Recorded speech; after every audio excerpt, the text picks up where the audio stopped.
So guys, hello and welcome to my YouTube channel Kemi Pools. So guys, hope so कि आप इस lockdown situation में अच्छे से स्टडी कर रहे होंगे और my dear students, I hope that all of you will be studying at home in this odd situation. Once again, I am here in front of you by taking the chemistry of 10th. I hope all of you will show love and support with this channel. So please subscribe to this channel, like and share so that all students of class 10 take benefit from it. And one more thing is that please turn on notification which will help you to know about the upcoming videos on this channel.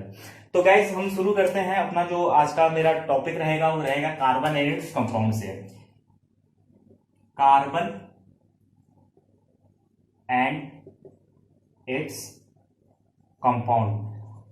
अगर आपने मेरा last video syllabus के regarding अगर आपने नहीं देखा है तो यह मेरी रिक्वेस्ट रहेगी आपसे कि आप प्लीज जाएं और मेरे इस चैनल पे एक वीडियो अपलोड है सिलेबस के लिए 10th की, उसको आप देखें और फिर आप उसके बाद ये जानने की कोशिश करें कि मैं क्यों इस कार्बन एंड इट्स कंपाउंड को स्टार्ट कर रहा हूं। तो गाइस मैं आपको सबसे पहले एक चीज बताना चाहूंगा कि कार्बन एंड इट्स कंपाउंड को स्टार्ट करने से पहले हमको यह जानना बहुत जरूरी है कि ऑर्गेनिक केमिस्ट्री क्या है और ऑर्गेनिक केमिस्ट्री के अंतर्गत कार्बन क्यों है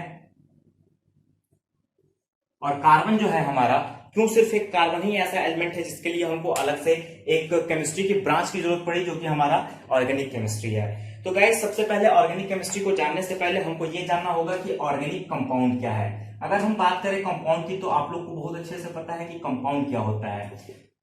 आप लोगों ने पढ़ भी रखा है कि जब दो या दो से अधिक एलिमेंट्स को हम कंबाइन करते हैं तो फिर हमारा कंपाउंड बनता है। तो गाइस अगर हम आपको ये बताना चाहें कि ऑर्गेनिक कंपाउंड क्या है तो हम आपको ये बता रहे हैं कि बहुत साल पहले जो हमारे कंपाउंड्स होते थे वो दो तरीके से पाए जाते थे। पहला जो हमारा तरीका था वो था अर्थ क्रस्ट से। काफी साल पहले अर्थ क्रस्ट से हमारे कंपाउंड्स प्राप्त होते थे। देन आफ्टर जो हमारे कंपाउंड्स मिलते थे वो कंपाउंड्स हमारे लिविंग ऑर्गेनिज्म से डेराइव किए जाते थे। यानी जो कंपाउंड्स थे काफी साल पहले हमको अर्थ क्रस्ट से मिलते थे और हमारे लिविंग ऑर्गेनिज्म से डेराइव होते थे। अगर हम बात करें लिविंग ऑर्गेनिज्म की तो लिविंग ऑर्गेनिज्म में आपका क्या क्या आ जाएगा आपको पता होना चाहिए। लिविंग ऑर्गेनिज्म में हम बात कर सकते हैं डेड प्लांट्स की, एनिमल्स की, इन सब चीजों की हम बात करेंगे। तो दो तरीके से हमको कंपाउंड मिला करते थे, पहला अर्थ क्रस्ट से, दूसरा लिविंग ऑर्गेनिज्म से हम उसको डेराइव करते थे। अब अगर हम बात करें एक साइंटिस्ट थे जिनका नाम था जे बर्जीलियस। जे बर्जीलियस ने एक थियोरी प्रपोज की थी। उस थियोरी का नाम था वाइटल फोर्स थियोरी। ये जो वाइटल फोर्स थियोरी थी इस थियोरी में जे बर्जीलियस ने ये कहा था कि वे कंपाउंड जो लिविंग ऑर्गेनिज्म से बनते हैं, वे कंपाउंड जो लिविंग ऑर्गेनिज्म से बनते हैं, इस वाइटल फोर्स थियोरी को मैं बताने जा रहा हूं कि जे बर्जीलियस ने इस वाइटल फोर्स थियोरी के अकॉर्डिंग क्या कहा था। जे बर्जीलियस ने यह कहा था कि वे कंपाउंड जो लिविंग ऑर्गेनिज्म से बनते हैं और लैब में नहीं बनाए जा सकते उसको हम क्या कहेंगे, ऑर्गेनिक कंपाउंड। यानी जे बर्जीलियस का कहना यह था कि the compound which can be derived from living organism and cannot be synthesized in the laboratory is known as what, organic compound। और इसी को इन्होंने क्या कहा, विटल फोर्स थियरी। तो हुआ क्या कि इसके बाद एक और साइंटिस्ट है फ्रेडरिक वोलर, शॉर्ट नेम मैं यूज कर रहा हूं यहां पे वोलर। इन्होंने 1828 में, फ्रेडरिक वोलर ने 1828 में लैब में अमोनियम साइनेट को गर्म किया था। फ्रेडरिक वोलर ने लैब में अमोनियम साइनेट को गर्म किया था और साइनेट को गर्म करने के बाद अमोनियम साइनेट NH4NCO इसको किसने, वोलर ने, फ्रेडरिक वोलर ने 1828 में अमोनियम साइनेट, ये क्या है आपका, ये है अमोनियम साइनेट, इसको इन्होंने गर्म किया और गर्म करने के बाद जो पहला ऑर्गेनिक कंपाउंड लैब में प्रिपेयर हुआ था उसका नाम था यूरिया, NH2CONH2, इसको इन्होंने प्राप्त किया। तो सबसे पहले इस तरीके से हम लोग को लैब में मिलने वाला पहला जो ऑर्गेनिक कंपाउंड है उसका नाम है यूरिया, NH2CONH2। और यह जो यूरिया हमको मिला था ये अमोनियम साइनेट NH4N CO से वोलर ने 1828 में सिंथेसाइज किया था। और ठीक इसके कुछ समय बाद कॉल्वे नामक एक साइंटिस्ट थे, कॉल्वे ने भी एक ऑर्गेनिक कंपाउंड को लैब में प्रिपेयर किया था जिसका नाम था क्या, एसिटिक एसिड। यानी एसिटिक एसिड को कॉल्वे ने भी क्या किया, लैब में प्रिपेयर कर लिया। तो इस तरीके से हम लोग ये देख पा रहे हैं कि जो यूरिया था, जो एसिटिक एसिड था, इसको हम लोगों ने लैब में प्रिपेयर किया। तो जो बर्जीलियस ने ये कहा था, जे बर्जीलियस ने ये कहा था विटल फोर्स थ्योरी के अकॉर्डिंग, कि जो विटल फोर्स थ्योरी थी वो क्या कहती थी कि कोई भी लिविंग ऑर्गेनिज्म है, उस लिविंग ऑर्गेनिज्म से हम क्या करेंगे, उस लिविंग ऑर्गेनिज्म से हमको ऑर्गेनिक कंपाउंड मिलता था और हम उस ऑर्गेनिक कंपाउंड को लैब में सिंथेसाइज नहीं कर पाते थे। तो इस तरीके से वोलर ने, कॉल्वे ने जब ऑर्गेनिक कंपाउंड का सिंथेसाइज कर दिया, ऑर्गेनिक कंपाउंड को सिंथेसाइज कर दिया लैब में, तो इस तरीके से उन्होंने विटल फोर्स थ्योरी का एक तरीके से अंत कर दिया। तो इसके बाद से जो विटल फोर्स थ्योरी थी इसको पूरी की पूरी तरीके से डिस्कार्ड कर दिया गया कि जब भी आपसे ये कोई पूछे कि first organic compound which is prepared in the lab is what, तो यूरिया, NH2CONH2 कैसे बना था, अमोनियम साइनेट को वोलर ने गर्म किया था और गर्म करने के बाद उन्होंने यूरिया का डेरिवेशन किया था। तो गाइस इस तरीके से अब हमारे सामने यह दिक्कत आ गई कि हम ऑर्गेनिक कंपाउंड कहेंगे किसे। अभी तक तो आपने ऑर्गेनिक कंपाउंड का डेफिनेशन क्या लिखा, ऑर्गेनिक कंपाउंड का डेफिनेशन आपने क्या लिखा, पहला जे बर्जीलियस के अकॉर्डिंग कि लिविंग ऑर्गेनिज्म से जो डेराइव किए जाते थे वो क्या कहलाते थे आपके, वो organic compound. That means organic compounds are those compound which are derived from the living organism but can not be synthesized in the lab. ये पहला डेफिनेशन। दूसरा डेफिनेशन, जब हम लोग लैब में सिंथेसाइज कर दिए थे ऑर्गेनिक कंपाउंड को, तब तो ये डेफिनेशन हमारा गलत हो गया। तो अब हमारे सामने यह समस्या खड़ी हुई कि फिर अब हमारा ऑर्गेनिक कंपाउंड का डेफिनेशन क्या होगा। तब हमारे सामने यह आया कि हम ये कह सकते हैं कि कुछ ऐसे कंपाउंड जिनमें कार्बन प्रेजेंट हो उसको हम क्या कहेंगे। अब देखिए यहां पे ये कार्बन है, एसिटिक एसिड में भी आपका कार्बन होता है, तो हम ये कह सकते थे कि those compound which contain what, contains carbon, that can be considered as what, organic compound. यानी हम ये कह सकते थे कि वैसे कंपाउंड जिनके अंदर हमको कार्बन प्रेजेंट हो या ऐसे कंपाउंड जिनमें कार्बन प्रेजेंट हो, ऑर्गेनिक कंपाउंड कहलाते थे। लेकिन एक बात बताइए आप, ये सारे कंक्लूजन को अगर हम एक जगह रखें और ये बताएं कि जो जे बर्जीलियस ने ये कॉन्सेप्ट दिया विटल फोर्स थ्योरी का, वो कॉन्सेप्ट हमारा वोलर ने और कॉल्वे ने, इन्होंने उसको डिस्कार्ड कर दिया। तो एक नया कॉन्सेप्ट आया कि हमारा ऑर्गेनिक कंपाउंड क्या होगा, organic compound are those compound which contain what, carbon, यानी जिसमें कार्बन होगा वही हमारा ऑर्गेनिक कंपाउंड कहलाएगा। तो अगर हम बात करें अमोनियम साइनेट की, अगर हम बात करें या सोडियम साइनेट की अगर हम बात करते हैं, मान लीजिए सोडियम साइनेट NaCN, ठीक। इसके बाद अगर हम बात कर लेते हैं मान लीजिए कार्बोनेट की, सोडियम कार्बोनेट अगर ले लेते हैं Na2CO3, ठीक। इसके बाद अगर हम और भी लेना चाहें तो अगर हम सोडियम बाइकार्बोनेट ले लें, कार्बन डाइऑक्साइड ले लें, तो इन सब चीजों में अगर आप देखेंगे तो इन सब में भी आपके क्या पाए जा रहे हैं, यहाँ पे कार्बन है, कार्बन है, कार्बन है, कार्बन है। लेकिन इन कंपाउंड्स को हम ऑर्गेनिक कंपाउंड्स नहीं कहते हैं। ऐसा क्यों, क्या रीजन है? क्योंकि अभी तो हमको डेफिनेशन ये मिला था कि वैसे कंपाउंड्स जिसमें कार्बन प्रेजेंट होगा वो हमको क्या कहलाएगा, ऑर्गेनिक कंपाउंड। लेकिन इन कंपाउंड्स, जो ये कंपाउंड्स लिखे हैं यहाँ पे, सोडियम साइनेट है आपका, सोडियम कार्बोनेट है, सोडियम बाइकार्बोनेट है, कार्बन डाइऑक्साइड है, ये कंपाउंड क्या थे, ये सारे के सारे आपके ऑर्गेनिक कंपाउंड नहीं थे। तो अब हमारे सामने एक बहुत बड़ी दिक्कत हो गई कि भाई साहब अब हम करें क्या, अब क्या डेफिनेशन दे। तो फिर क्या हुआ, कुछ साइंटिस्ट ने ये बोला कि सर ऐसा है, हाइड्रोजन और उनके derivatives, hydrogen and their derivatives, इनको कहा गया कि जो भी हाइड्रोजन है और उनके जो हाइड्रोजन के डेरिवेटिव्स हैं वो क्या कहलाएंगे, वो ऑर्गेनिक ऑर्गेनिक कंपाउंड कहलाएंगे। दैट मीन्स कि hydrogen and their derivatives, hydrogen and their derivatives are called what? Organic compound, are called organic compound. ये आपका मॉडर्न डेफिनेशन है ऑर्गेनिक कंपाउंड का कि hydrogen and their derivatives are called organic compound. और जो हमारा फूलर के डिस्कवरी के बाद यूरिया के जो डेफिनेशन निकल गया था उस डेफिनेशन को भी डिस्कार्ड कर दिया गया। तो गाइस अब ये थोड़ा सा बेसिक्स है, हम आपको इस समय बेसिक्स बता रहे हैं ऑर्गेनिक केमिस्ट्री की।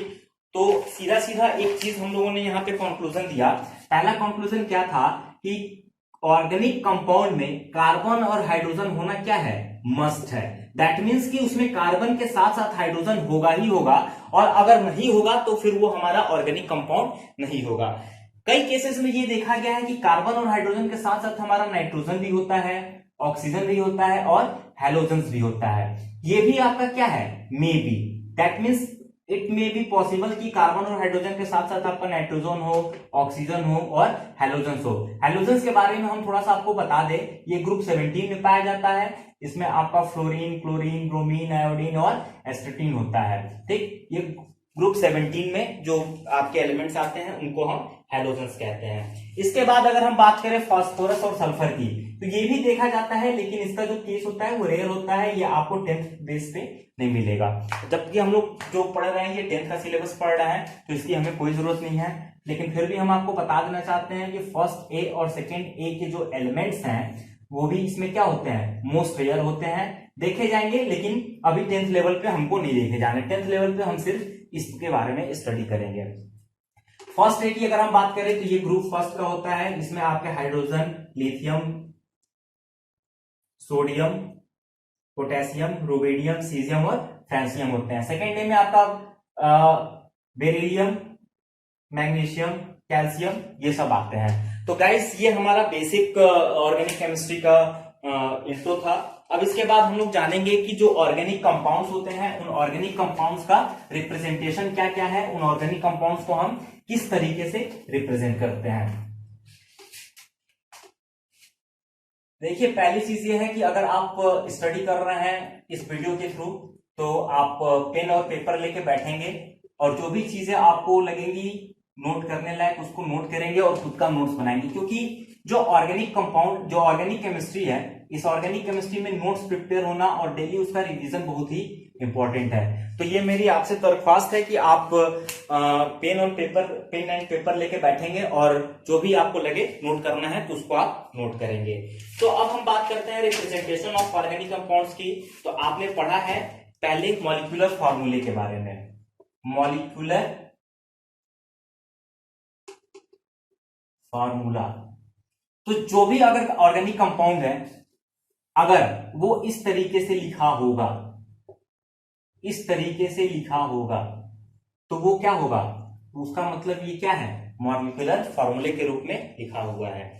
इसके बाद आता है हमारा structural formula. Structural formula, structural formula, जैसे मान लीजिए इसमें क्या होता है, ये जो हमारा मॉलिक्यूलर फार्मूला होता है, इसी में हम जो कार्बन और कार्बन अटैच्ड है, इसको हम जो कार्बन है, दूसरा कार्बन है, उसके बीच को अगर बॉन्डिंग को हम रिप्रेजेंट कर देते हैं तो हमारा स्ट्रक्चरल फार्मूले में होता है। जैसे अगर C4H10 का स्ट्रक्चर हम ड्रॉ करें तो ये हमारा C4H10 का स्ट्रक्चर हो जाएगा। ये जहां जहां पे ये बॉन्ड है ये हमारा हाइड्रोजन है, hydrogen hydrogen hydrogen hydrogen hydrogen और हाइड्रोजन, ये हमारा स्ट्रक्चर फार्मूला है। इसके बाद अगर हम बात करेंगे कॉन्डेंस्ड फार्मूला की, कॉन्डेंस्ड फार्मूला, ये जो कॉन्डेंस्ड फार्मूला है इसी स्ट्रक्चरल फार्मूले से डिराइव हुआ है। यहां पे जो हमारा कार्बन और कार्बन के बीच बॉन्ड है ये बॉन्ड रहेगा, और इसके बाद जो हमारा कार्बन से जो उसके साथ जो हमारे लगे हुए हैं हाइड्रोजन, ठीक है, इस हाइड्रोजन का जो बॉन्ड है कार्बन से उसको हम शो नहीं करेंगे। यानी CH3, यहाँ पे कार्बन के साथ 2 हाइड्रोजन है तो CH2, यहाँ पे कार्बन के साथ 2 हाइड्रोजन है तो CH2, फिर कार्बन के साथ 3 हाइड्रोजन है तो CH3। ये हमारा कॉन्डेंस्ड फार्मूला है। फिर आता है हमारा सुपर कॉन्डेंस्ड फार्मूला। इस सुपर कंडेंस फार्मूले की अगर हम बात करें तो इसमें ये जो हमारा कंडेंस फार्मूला है, इसमें कार्बन कार्बन के बीच के भी बॉन्ड को हम हटा देते हैं, यानी ये हो जाएगा CH3 CH2 CH2 और CH3। ये हमारा सुपर कंडेंस फार्मूला है। और इसके बाद सबसे इंपॉर्टेंट जो कि हमको यहां पे जानना बहुत जरूरी है वो है bond line notation. Bond line notation, इस बॉन्ड लाइन नोटेशन में हम जो कार्बन और हाइड्रोजन है उसको नहीं लिखते हैं, इसमें डायरेक्टली हम या तो ऐसे लिख सकते हैं, जैसे 4 कार्बन है, ये हमारा C4 एस्टेन का स्ट्रक्चर है। ये हम आपको बताएंगे आगे कि कैसे क्या करना है। आपको पता होगा 9th क्लास में कि कार्बन की जो वैलेंसी होती है, वैलेंसी 4 होती है, दैट मीन्स कार्बन आपके 4 बॉन्ड बनाएगा। तो यहाँ पे कार्बन 1 बॉन्ड बना चुका है, तो यहाँ पे हाइड्रोजन कितना होगा, 3 होगा, तो तभी 1 2 3 और 1 4, इस कार्बन की वैलेंसी पूरी होगी। इस कार्बन की अगर हम बात करें तो ये कार्बन ऑलरेडी यहाँ 2 बॉन्ड बना चुका है, 2 बॉन्ड और बनाएगा, तो 1 2 3 4 वो 2 बॉन्ड बनाएगा हाइड्रोजन से, तो 3 हाइड्रोजन यहाँ पे, 2 हाइड्रोजन यहाँ पे, 2 हाइड्रोजन यहाँ पे और यहाँ पे 3 हाइड्रोजन, तो 3 2 5 2 7 और 3 10, यानी ये हमारा किसका स्ट्रक्चर है, C4 एस्टेन का बॉन्ड लाइन नोटेशन है। इसके बाद एक तरीके से और हम बॉन्ड लाइन नोटेशन बना सकते हैं, ये भी तरीका है हमारा बॉन्ड लाइन नोटेशन बनाने का। यहां पे हम करेंगे क्या, जहां जहां पे ज्वाइंट्स है उस ज्वाइंट्स पे हम कार्बन रख देंगे। तो अगर इसको हम और अच्छे से ड्रॉ करके आपको दिखाएं तो एक ऐसे मेरा स्ट्रक्चर है, यहां पे कार्बन हो गया, फिर यहाँ पे एक ज्वाइंट है, तो यहाँ पे एक कार्बन रख लेंगे, फिर एक ज्वाइंट यहाँ पे, एक कार्बन यहाँ रख लेंगे, फिर एक स्ट्रक्चर यहाँ है तो एक कार्बन यहाँ रख लेंगे।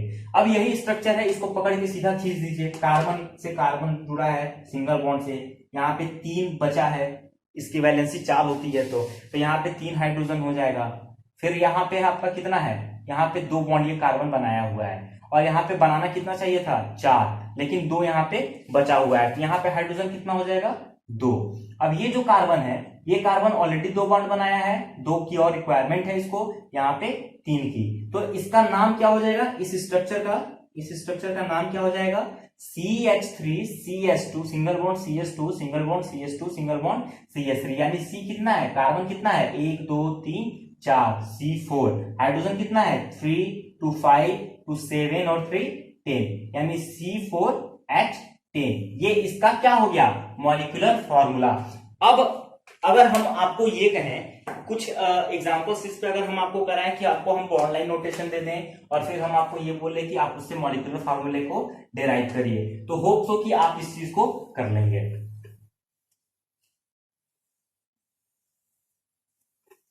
जैसे अगर हम बात करें, एक आपका एग्जांपल्स ले लेते हैं, जैसे मान लेते हैं कि हमने एक एग्जांपल ले लिया, अल्फाबेट का पहला लेटर है हमारा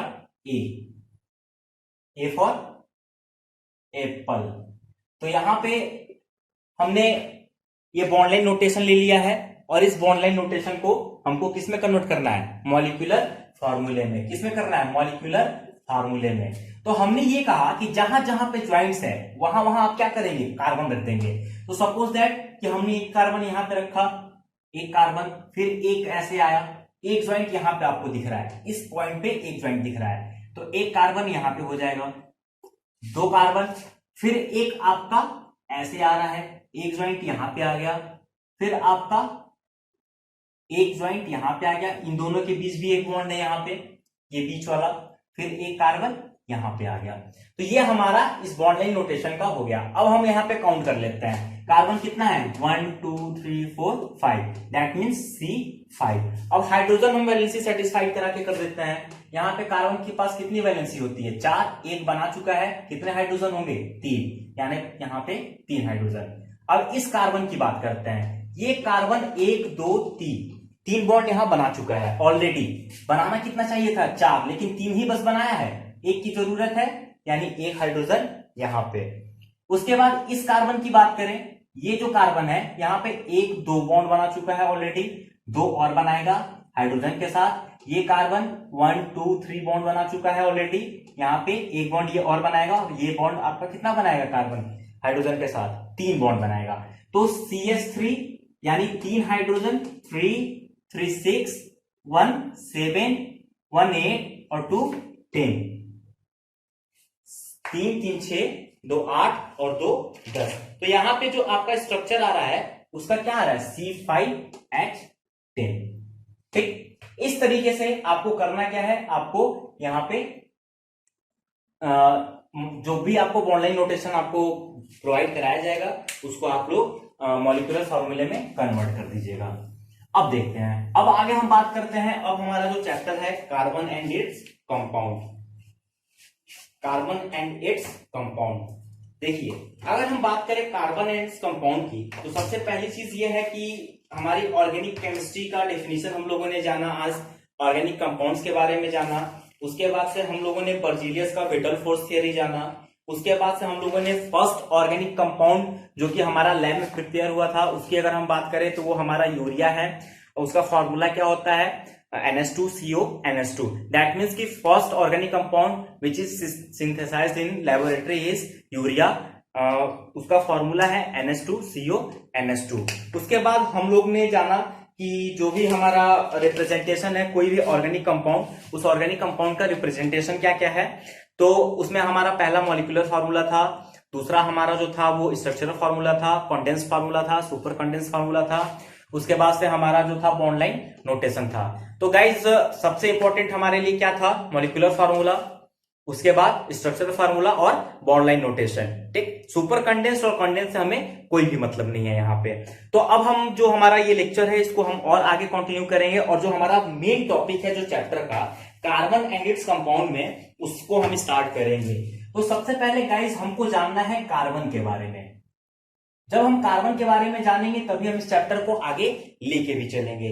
तो सबसे पहले हम आपको ये बता दें कि ये जो कार्बन है, ये कार्बन हमारा एक लैटिन वर्ड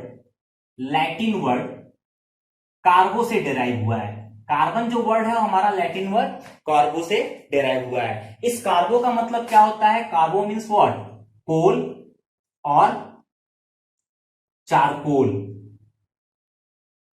कोयला, कोयले के बारे में आप लोगों ने सुना होगा।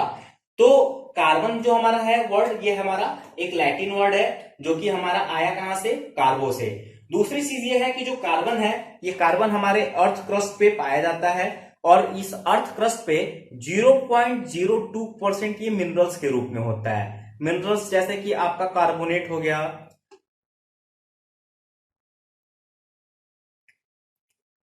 ये जो कार्बन है हमारा अर्थ क्रस्ट पे 0.02% मिनरल्स के रूप में होता है, और जो हमारा एटमॉस्फेयर है उस एटमॉस्फेयर में ये 0.03% के रूप में 0.03% के रूप में कार्बन डाइऑक्साइड के रूप में ये हमारा पाया जाता है। तो जो हमारा कार्बन हो गया, कार्बन का हम लोगों ने एक्सिस्टेंस जाना कि अर्थ क्रस्ट पे कितना परसेंट है, देन आफ्टर किस रूप में है, मिनरल्स में जैसे आपका कार्बोनेट हो गया, हाइड्रोजन कार्बोनेट हो गया, कोल हो गया, पेट्रोलियम हो गया। उसके बाद एटमॉस्फेयर में ये 0.02% कार्बन डाइऑक्साइड के रूप में है। तो सबसे पहली चीज हमको ये जाननी है कि जो कार्बन है, सिर्फ इस कार्बन के लिए ही हमको क्यों एक अलग से ऑर्गेनिक केमिस्ट्री बनानी पड़ी। आप जानते हैं कि सैकड़ों आपके पीरियोडिक टेबल जब आप उठाएंगे तो उसमें आपके काफी सारे एलिमेंट्स हैं। तो सिर्फ और सिर्फ इस कार्बन के लिए ही आपको क्यों एक ये अलग से जरूरत पड़ी कि हम इस कार्बन को उठा के एक अलग से ऑर्गेनिक केमिस्ट्री बनाएं, जिसमें हमको इसके बारे में पढ़ना होगा। तो मैं आपको बताना चाहूंगा कि how is carbon different from other elements. तो सबसे पहले चीज है कि कार्बन जो है, carbon can form almost infinite number of compound, यानी carbon can form almost infinite number of compounds. ठीक, ऐसा क्यों? पहली चीज तो आपको सवाल का जवाब थोड़ा थोड़ा मिल रहा होगा कि हम लोग क्यों कार्बन को ही अलग से स्टडी करते हैं। क्यों? क्योंकि कार्बन के पास एक ऐसी प्रॉपर्टी है कि कार्बन क्या होता है, कार्बन से जुड़ के काफी ज्यादा मात्रा में एक इनफाइनाइट नंबर्स में आपका कंपाउंड बना देगा। इस वजह से हम लोग इसको अलग से रखे हैं। ठीक, इसको हम लोग कहते हैं वर्सेटाइल नेचर ऑफ कार्बन या यूनिक नेचर ऑफ कार्बन। क्या है कि carbon can form almost infinite number of compounds. जैसे जैसे लेक्चर आगे चलेगा हम आपको वर्सेटाइल नेचर के बारे में कार्बन के और ज्यादा बताएंगे। तो बेसिक से एकदम स्टार्ट करते हैं कि जो हमारा कार्बन है, इस कार्बन का जो सिंबल है हमारा, ये सिंबल है सी, कैपिटल सी से हम कार्बन को रिप्रेजेंट करते हैं। ठीक, इसके बाद ये जो कार्बन है हमारा, ये कार्बन टेट्रा वैलेंट होता है। टेट्रा मीन्स क्या? चार, वैलेंट मीन्स वैलेंसी। आप लोग पढ़ चुके हैं 9th क्लास में वैलेंसी कैसे निकाली जाती है। वैलेंस सेल में जितने इलेक्ट्रॉन्स होते हैं उसको हम वैलेंसी कहते हैं, जब 1 2 3 4 तक होगा। जब 4 से ज्यादा होगा तो फिर हम उसको क्या करते हैं, 8 में से माइनस करके उसकी वैलेंसी निकाल लेते हैं। तो कार्बन हमारा क्या है, कार्बन का सिंबल सी है और इसको हमारा क्या कहते हैं, टेट्रा वैलेंट कहते हैं। दूसरी चीज, जो कार्बन का मास नंबर है, आप सभी को पता होगा मास नंबर क्या होता है। मास नंबर क्या होता है? मास नंबर होता है आपका number of neutron plus number of proton. That means number of proton plus number of neutron, ये हमारा क्या होता है, मास नंबर। और कार्बन का मास कितना है, 12। ठीक है, यानी इस कार्बन में हमारे कितने प्रोटॉन्स हैं, 6 प्रोटॉन्स हैं और 6 हमारे न्यूट्रॉन्स हैं। तब हमारा कार्बन का मास नंबर कितना हो गया, 12। तीसरी चीज अगर हम बात करें एटॉमिक नंबर की, तो इस कार्बन का जो हमारा एटॉमिक नंबर है वो क्या होता है, वो हमारा 6 होता है। एटॉमिक नंबर क्या होता है, एटॉमिक नंबर मतलब number of electrons. Atomic number मतलब क्या, नंबर ऑफ इलेक्ट्रॉन्स या प्रोटॉन्स। यानी इस कार्बन की अगर हम बात करें तो इसमें हमारा 6 इलेक्ट्रॉन होगा या 6 प्रोटॉन्स होगा। ये तो कार्बन के एकदम बेसिक कॉन्सेप्ट की बात होगी कि कार्बन क्या है, कैसे है। अब एक चीज बताइए कि अगर अगर यहां पे 6 इलेक्ट्रॉन्स हैं, इस कार्बन में 6 इलेक्ट्रॉन्स हैं, तो इसका इलेक्ट्रॉनिक कॉन्फ़िगरेशन जो होगा, जो इसका इलेक्ट्रॉनिक डिस्ट्रीब्यूशन होगा, वो कैसा होगा। जाहिर सी बात है, आप लोग पढ़ चुके हैं 2,4। तो ये क्या है हमारा, ये वैलेंस सेल है। जब के एल एम एन से आप निकालेंगे तो आप जब ड्रॉ करेंगे तो मान लीजिए हमने ड्रॉ किया, ये हमारा हो गया न्यूक्लियस। इसमें कितने, न्यूक्लियस में क्या क्या रहता है, प्रोटॉन्स और न्यूट्रॉन्स। तो यहां पे कितने नंबर ऑफ प्रोटॉन्स होंगे और कितने नंबर ऑफ न्यूट्रॉन्स होंगे, 6 प्रोटॉन्स और 6 न्यूट्रॉन्स। इसके बाद हमारे इसके चारों तरफ इलेक्ट्रॉन्स रिवॉल्व करते हैं। यहां पे हमारे पहले सेल में कितने इलेक्ट्रॉन्स हैं, 2। तो 2 इलेक्ट्रॉन्स मान लेते हैं, एक यहां है दूसरा यहां है। फिर एक सेल और है, इसमें कितने इलेक्ट्रॉन्स हैं, इसमें 4, पहला दूसरा तीसरा और चौथा। ये हमारे 4 इलेक्ट्रॉन्स हो गए वैलेंस सेल में। तो हम आपसे कहे थे कि जो कार्बन है वो टेट्रावैलेंट होता है। क्यों होता है, क्योंकि हमारा जो कार्बन है, ये कार्बन, इसका वैलेंसी कितना हो गया, 4 हो गया। ठीक, 4 हो गया।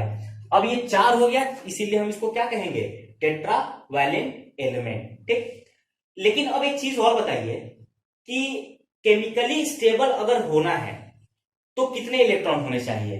अगर हम बात करें केमिकली स्टेबिलिटी की, तो यहां पे जो हमारा 4 है ये कितने होने चाहिए, ये तो या तो हमारा ये 8 होना चाहिए। अब 8 कैसे होगा, या तो ये 4 इलेक्ट्रॉन्स ले ले, किसी से कहे कि भैया आप हमको 4 इलेक्ट्रॉन्स दे दो, तो यहां पे ये 8 हो जाएगा, 4 + 4 8। अगर वो नहीं होगा, अगर डुप्लेट की बात करें हम, अगर स्टेबल बनाना है तो डुप्लेट की अगर हम बात करें तो ये 4 इलेक्ट्रॉन्स अगर डोनेट कर दे, किसी को दे दे कि ले जाओ भाई तुम मेरा ले जाओ, तो वहां पे ये 2 बचेगा, तो यहाँ पे डुप्लेट का केस पूरा करेगा। तो ऑन द होल मैं ये कहना चाह रहा हूं कि अगर केमिकली स्टेबल हमको करना है कार्बन को, ठीक, तो हम क्या करेंगे, या तो ये कहीं से 4 इलेक्ट्रॉन्स लेगा, या तो 4 इलेक्ट्रॉन्स देगा, या तो ये क्या करेगा, शेयर करेगा। देखिए बहुत इंपॉर्टेंट चीज है 10th के पॉइंट ऑफ व्यू से, कि इस चैप्टर में सबसे पहले हमको क्या सीखना है, वो ये सीखना है कि एक जो कार्बन है इतने सारे कंपाउंड्स कैसे फॉर्म कर पा रहा है। ठीक है, दूसरी चीज ये है कि जो इसका यूनिक नेचर है, इसकी वजह क्या है, what's the reason behind the versatile nature of carbon. ठीक है, तो हम आपको ये बताना चाहेंगे कि जो हमारा कार्बन है, ये कार्बन को 8 मान लीजिए पूरा करना है ऑक्टेट। ठीक है, तो ये जो वर्स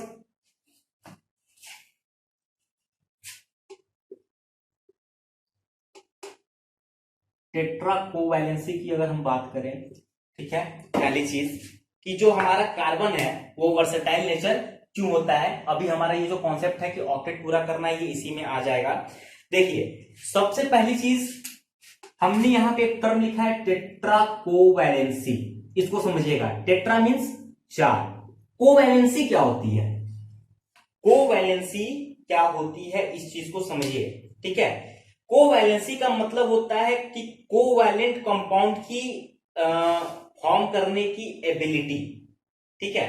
यानी कोवैलेंट कंपाउंड फॉर्म करने की एबिलिटी ही क्या कहलाती है, क्या कहलाती है आपकी कोवैलेंसी, ठीक है। अब देखिए यहां पे जो आपका कार्बन है वो कार्बन टेट्रा कोवैलेंसी को शो करता है। इसकी वैलेंसी 4 और कार्बन आपका क्या है, कोवैलेंट कंपाउंड है। क्यों कोवैलेंट कंपाउंड है उसके बारे में भी अभी हम डिस्कशन करेंगे कि कार्बन क्यों कोवैलेंट कंपाउंड है। हम आपको बता दें कि जो कंपाउंड्स होते हैं वो दो तरीके के होते हैं। पहला जो कंपाउंड होता है वो आयनिक कंपाउंड होता है, दूसरा जो कंपाउंड होता है वो कोवैलेंट कंपाउंड होता है, ठीक है। आयनिक कंपाउंड कब बनता है, जब एक एटम से इलेक्ट्रॉन ट्रांसफर होकर दूसरे एटम में जाता है। आयनिक कंपाउंड कब बनता है, जब एक एटम से इलेक्ट्रॉन ट्रांसफर होके, इस एटम से इलेक्ट्रॉन ट्रांसफर होके दूसरे एटम में चला गया। तो जब दूसरे एटम में जाता है और उन दोनों एटम के बीच जो बॉन्ड बनता है उस बॉन्ड को हम क्या कहेंगे, उस बॉन्ड को हम आयनिक बॉन्ड कहेंगे। जैसे एग्जांपल के तौर पे हम ले सकते हैं सोडियम क्लोराइड को। यहाँ पे आपका सोडियम का क्या होता है, 1 होता है लास्ट सेल में, इसका भी वैलेंस सेल में 1 होगा। ये क्या एक की कमी होगी, यहाँ पे एक अधिक है। सोडियम क्या करेगा, एक इसको ट्रांसफर कर देगा। तो यहाँ पे जो कंपाउंड बनेगा हमारा क्या होगा, ट्रांसफरिंग ऑफ इलेक्ट्रॉन से एनी कंपाउंड होगा, ठीक है। शेयरिंग ऑफ इलेक्ट्रॉन से जो कंपाउंड बनता है वो हमारा क्या होता है, covalent compound. Sharing of electron से जो कंपाउंड हमारा बनेगा वो कंपाउंड कैसा होगा, कोवैलेंट कंपाउंड। और जो हमारा कार्बन होता है, कार्बन हमारा कोवैलेंट कंपाउंड ही होता है। क्यों, क्योंकि इसके अंदर क्या होती है, बहुत ही स्ट्रॉन्ग एबिलिटी होती है शेयर करने की, कार्बन का कार्बन से जुड़ने की, ठीक है। तो हम बता रहे थे आपको कि कार्बन जो है वो कार्बन क्यों कोवैलेंट होता है। देखिए, सबसे पहली चीज ये है कि कार्बन जो है वो 4 इलेक्ट्रॉन्स को डोनेट नहीं कर पाएगा या 4 इलेक्ट्रॉन्स को वो ले नहीं पाएगा। Why can't carbon donate 4 electrons or accept 4 electrons? First of all, for a small atom like carbon, donation of 4 electrons will require a large amount of energy, which is not possible practically. Okay, यानी अगर हमको carbon, मान लीजिए ये carbon है, carbon को 4 electrons अपने donate करने हैं, क्या करने हैं, डोनेट करने हैं। ये डोनेट नहीं कर पाएगा। क्यों नहीं कर पाएगा, क्योंकि इसको बहुत ही ज्यादा मात्रा में क्या चाहिए, एनर्जी चाहिए। और एक छोटे से कार्बन के लिए ऐसा पॉसिबल नहीं है कि वो एनर्जी को रिक्वायरमेंट उसकी पूरी कर पाए, इसलिए पॉसिबल नहीं है डोनेशन। तो जब डोनेट नहीं होगा तो भैया डोनेट करने में एनर्जी चाहिए हमको, एनर्जी हमारे पास है नहीं, कार्बन के पास एनर्जी है नहीं। तो ठीक है, ले तो सकता है। तो देखिए कार्बन क्या करेगा, मान लीजिए डोनेशन तो इसका कैंसिल हो गया। अगर एक्सेप्टेंस की बात करें, अगर कार्बन 4 इलेक्ट्रॉन्स क्या करे, एक्सेप्ट करे, तब क्या होगा। तो अगर कार्बन 4 इलेक्ट्रॉन्स एक्सेप्ट करता है, ठीक है, अगर एक्सेप्ट करता है तो ये बताइए कि इलेक्ट्रॉन्स को कौन होल्ड करता है, इलेक्ट्रॉन्स को कौन होल्ड करता है। जो इलेक्ट्रॉन्स होते हैं, ये इलेक्ट्रॉन्स होते हैं, इन इलेक्ट्रॉन्स को आपका कौन होल्ड करता है, इस इलेक्ट्रॉन्स को आपका होल्ड करता है पॉजिटिव सेंटर, ठीक है। ये जो आपका ये जो प्रोटॉन दिख रहा है न्यूक्लियस में, ये जो प्रोटॉन दिख रहा है, ये प्रोटॉन ऑलरेडी 6 इलेक्ट्रॉन्स को होल्ड कर रहा है। 1 2 3 4 5 6, ये जो 6 प्रोटॉन है वो ऑलरेडी 6 इलेक्ट्रॉन्स को होल्ड कर रहा है। अब मान लीजिए 4 इलेक्ट्रॉन्स और आ गए, इसमें 4 इलेक्ट्रॉन्स और आ गए, तो टोटल नंबर ऑफ इलेक्ट्रॉन्स कितने हो गए, 6 + 4 10। तो इस 6 प्रोटॉन्स के लिए पॉसिबल नहीं होता है कि वो क्या करे, 10 इलेक्ट्रॉन्स को होल्ड कर पाए। So 6 protons cannot hold 10 electron, that is why carbon cannot accept 4 electrons. और इस तरीके से हम ये कह सकते हैं कि जो कार्बन है वो सिर्फ और सिर्फ शेयर कर सकता है। क्यों, क्योंकि वो आपका डोनेट नहीं कर सकता है, बहुत ही ज्यादा एनर्जी चाहिए। एक्सेप्ट नहीं कर सकता है। क्यों नहीं एक्सेप्ट कर सकता है? क्योंकि 6 प्रोटॉन्स को पॉसिबल नहीं है कि वो 10 इलेक्ट्रॉन्स को होल्ड कर सके। तो इस तरीके से हम एक यहाँ पे कंक्लूजन दे सकते हैं कि carbon lose 4 electrons forming C+4 cation, but it is not possible just because of carbon would require a large amount of energy to remove 4 electrons, leaving behind a carbon cation with 6 protons. And second thing is that कि carbon can gain 4 electrons forming C4 minus ion. हम आपको एक चीज और बता दें कि जब पॉजिटिव होगा यानी जब गेन करेगा, ठीक है, जब कोई भी एलिमेंट्स जब गेन करता है कोई भी इलेक्ट्रॉन्स, तो वो हमारा क्या होता है? वो हमारा एनायंस होता है। वो हमारा, उसको हम एनायन कहेंगे और उस पर निगेटिव चार्ज होगा। और जब कोई भी आपका लूज करेगा तो उस पर पॉजिटिव चार्ज होगा, उसको हम क्या कहेंगे? कैटायन कहेंगे। ठीक, तो इस तरीके से जो कार्बन है, कार्बन क्या करेगा? शेयर करके अपना कंपाउंड बनाएगा, कोवैलेंट कंपाउंड बनाएगा, कोवैलेंसी होगा, तो उसी लिए हम इसको क्या कहेंगे? Tetra valency. ठीक, सेकेंड चीज की अगर हम बात करें,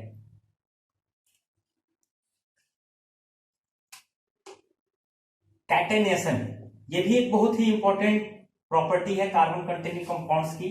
तो पहला चीज आप लोगों ने क्या जाना? टेट्रा पहला चीज आप लोगों ने ये जाना कि जो टेट्रा कोवैलेंसी है कार्बन की, जो टेट्रा कोवैलेंसी है, उसके बारे में आप लोग जाना कि इस वजह से कार्बन के क्या होते हैं? बहुत ही ज्यादा कंपाउंड्स पाए जाते हैं, क्योंकि उसमें क्या होता है? शेयर करने की एबिलिटी होती है। सेकेंड थिंग ये है कि जो कैटेनेशन होता है, कैटेनेशन भी इसका एक बहुत ही इंपॉर्टेंट इंपॉर्टेंट इसकी प्रॉपर्टी है। कैटेनेशन का मतलब क्या हो गया कि the property of direct bonding between atoms of same elements to form long chain or to form branches or to form closed structures. तो सबसे पहली चीज ये है कि हम कैटेनेशन के बारे में ये बोले आपसे कि the property of direct bonding, यानी डायरेक्ट बॉन्डिंग किसके किसके बीच? Direct bonding between atoms of same elements. The property of direct bonding between the atoms of same elements to form long chain के फॉर्मेशन के लिए, और to form ब्रांचिंग के लिए, और to form क्लोज्ड स्ट्रक्चर, एक रिंग साइड स्ट्रक्चर्स की बात करते हैं। वो प्रॉपर्टी हमारी क्या कहलाती है? Catenation. That means the property of direct bonding between atoms of same elements to form long chain or to form branches or to form closed structure is known as what? Catenation। ठीक है, ये हमारा catenation हो गया कि carbon किसी एक दूसरे कार्बन से जुड़ करके एक बहुत ही लंबी चेन बना सकता है, उसकी ब्रांचिंग भी बना सकता है, ऐसे कुछ भी बना सकता है। ठीक है, ये हमारा कैटेनेशन हो गया। थर्ड चीज जो है वो है पॉलीमराइजेशन। टेट्रावैलेंसी हो गया, कैटेनेशन हो गया, और पॉलीमराइज, ये हमारा जो वर्सेटाइल नेचर है कार्बन का, उसकी हम लोग बात कर रहे हैं। पॉलीमराइजेशन की अगर हम बात करें कि पॉलीमराइजेशन होता क्या है, तो अगर हम बात करें कि जैसे मान लीजिए एक हमारा एक ऑर्गेनिक कंपाउंड हम ले ले एथीन। मैं आपको बताऊंगा कि एथीन क्या होता है, कैसे होता है आगे इस वीडियो में। तो ये है हमारा ethene, CH2 double bond CH2, ethene. Okay, अगर हम मान लीजिए कई सारे इथीन ले लें, एन मान लेते हैं कि एन इथीन्स ले लिए, ठीक है, तो ये पॉलीमराइजेशन के प्रॉपर्टी के कारण ये क्या होगा? काफी सारे इथीन्स का फॉर्मेशन करेगा ऐसे, यानी ये क्या बनाएगा? पॉलीथीन। ओके, तो अगर हम एथीन के बारे में आपको फिर से बता दे रहे हैं, ये हम आगे पढ़ेंगे। ठीक है, तो अगर हम ये कहें कि पॉलीमराइजेशन क्या होता है, तो the process in which many small molecules called monomers can be attached to form long chain molecule called polymer. This process is called as polymerization. I repeat, the process in which many small molecules called monomers, इसके छोटे छोटे काफी सारे, ठीक है, many small molecules called monomers can be attached to form long chain molecules called polymer. This process is called as what? Polymerization. हम आपको बताना चाहेंगे कि एथीन से आपका क्या बन रहा है? पॉलीथीन बन रहा है। इसी तरह से आपका ईस्टर से क्या बनेगा? पॉलिस्टर बनेगा। ऐसे बहुत सारे ऑर्गेनिक कंपाउंड्स हैं जो कि लिंक करके एक दूसरे से नए नए कंपाउंड्स का फॉर्मेशन करते हैं, और ऐसा इसलिए क्योंकि कार्बन के पास क्या है? शेयरिंग करने की एबिलिटी बहुत ही जबरदस्त है। ठीक है, नेक्स्ट जो प्रॉपर्टी है वो हमारा है आइसोमेरिज्म। आइसोमेरिज्म के बारे में थोड़ा बहुत आप लोग जानते होंगे। आइसोमेरिज्म क्या होता है? Same molecular formula but different structural formula. Same molecular formula but different structural formula. जैसे अगर हम बात करें, एक हमारा कंपाउंड ले ले C5H12 की, ठीक है। इसकी अगर हम बात करें, अगर इसका हम स्ट्रक्चर ड्रॉ करें तो 5 कार्बन हमारा हो गया, 3 4 5। अब इसकी वैलेंसी सेटिस्फाइड करा के हम हाइड्रोजन प्लेस कर देंगे, यहां पे 2 3, ठीक है। ये हाइड्रोजन है, ये हाइड्रोजन है, ये हाइड्रोजन है। अगर हम हाइड्रोजन नहीं भी लिखते हैं और ऐसे करके छोड़ दे रहे हैं तो आप समझ जाइएगा कि यहाँ पे क्या होगा? हाइड्रोजन होगा। क्यों? क्योंकि हम लोग हाइड्रोकार्बन्स के बारे में पढ़ रहे हैं। हाइड्रोकार्बन्स क्या होता है इसके बारे में भी हम बताएंगे आगे। तो ये हमारा C5H10 का स्ट्रक्चर हो गया। अब इसी C5H10 का एक स्ट्रक्चर हम लोग और ड्रॉ कर सकते हैं। जैसे जो हमारा ये पैरेंट चेन है, इसमें से एक कार्बन घटा के यहां कर दें तो 1 2 3 4 5 कार्बन, 3 हाइड्रोजन यहाँ पे, 2 हाइड्रोजन यहाँ पे, 2 हाइड्रोजन यहाँ पे, 3 हाइड्रोजन यहाँ पे और 3 हाइड्रोजन यहाँ पे, 3 3 6 3 9, सॉरी यहाँ पे 1 हाइड्रोजन होगा। ठीक है, ये हमारा क्या हो गया? डिफरेंट स्ट्रक्चर हो गया ऑफ सेम मॉलिक्यूलर फॉर्मूला। तो गाइस इस तरीके से ये हमारा जो कार्बन था, कार्बन एनेट्स कंपाउंड, इसका ये हमारा एक चैप्टर का स्टार्टिंग था। और अब धीरे धीरे हम लोग जो चैप्टर्स आप हैं उसको कंटिन्यू करेंगे। और ये मेरा पहला वीडियो था। होप सो कि आपको इसमें काफी कुछ समझ में आएगा। अगर आपको कोई भी इसमें इश्यू है तो आप कमेंट्स करके जरूर बताएंगे कि आपको प्रॉब्लम कहाँ पे आ रही है, या पढ़ाने में कहीं कोई आपको समस्या है, या आपको विजुलाइज नहीं हो रहा है चीजें। इन सब चीजों को आप मुझसे रूबरू जरूर कराएंगे कमेंट सेक्शन में आके। और एक बार फिर से इस वीडियो को देखिए और नोट करिए। लॉकडाउन में घर पे रहिए, stay healthy, stay fit. Thank you, thanks a lot for watching this.